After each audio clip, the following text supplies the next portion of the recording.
सभी भक्तजनों को जय श्री कृष्ण। श्री नारद जी कहते हैं, हे व्यास जी, शाम को जब कथा हुई, व्यास जी मैं उस कथा का आनंद वर्णन नहीं कर सकता था।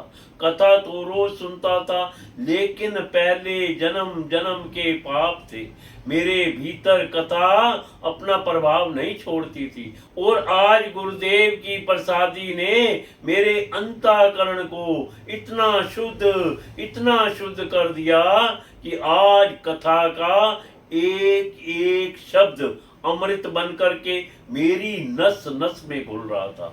मैं वर्णन नहीं कर सकता जो कथा में मुझे आनंद आया।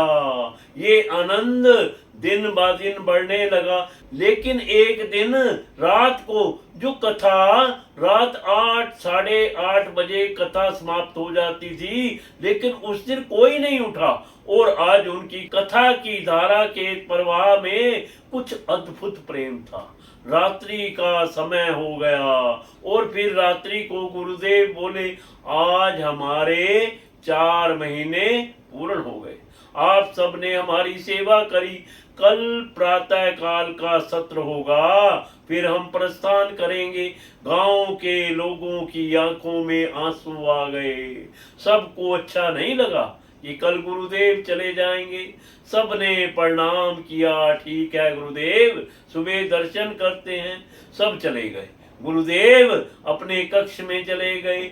मेरे हृदय में मानो आग लग गई, मेरे सतगुरु चले जाएंगे।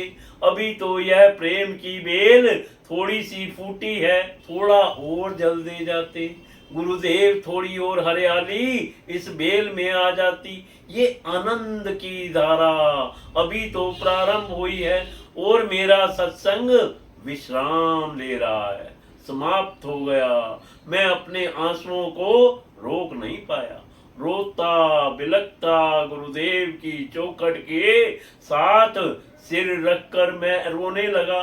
मेरी सिसकियों को गुरुदेव ने सुन लिया, कहा बालक भीतर आओ, और मैं उनके चरणों से लिपट कर रोने लगा। ना जाओ ना जाओ गुरुदेव, मत जाओ, इस प्रेम बेल को थोड़े दिन और सींच जाओ।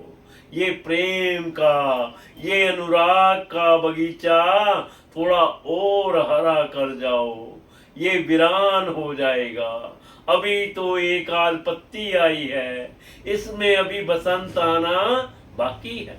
गुरुदेव मत जाओ मत जाओ। उन्होंने मेरे सिर पर हाथ रखा, कहा बेटा, रमता जोगी बहता पानी ही निर्मल रहते हैं। महात्मा को बहुत देर तक एक स्थान पर वास नहीं करना चाहिए। जो पानी रुक जाता है वो पानी मैला हो जाता है। पानी बहता रहना चाहिए, तभी निर्मल रहेगा। हमें जाना है। नहीं गुरुदेव, मुझे यह स्वीकार नहीं है, मैं भी आपके साथ चलूंगा। यदि आप नहीं रुक सकते तो मुझे अपने साथ लेते चलिए।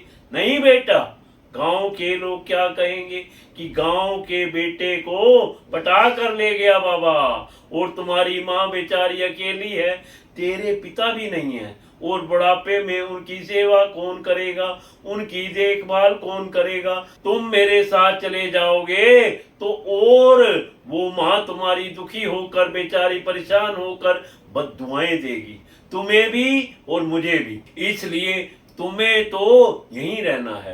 पर गुरुदेव, मेरी माँ के अंदर परमात्मा के लिए प्रेम नहीं है, उसको सत्संग अच्छा नहीं लगता। ये मजबूरी में 4 महीना यहाँ काम में रही है। वो आपके आश्रम पर उसे संत सेवा अच्छी नहीं लगती, उसे सत्संग अच्छा नहीं लगता।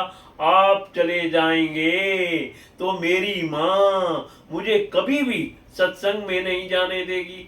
मेरी माँ मुझे कभी भजन में जाने नहीं देगी, मुझे भजन पाठ नहीं करने देगी। इसलिए ऐसी माँ को तो मैं छोड़ करके आपकी सेवा में आपके साथ रहूंगा।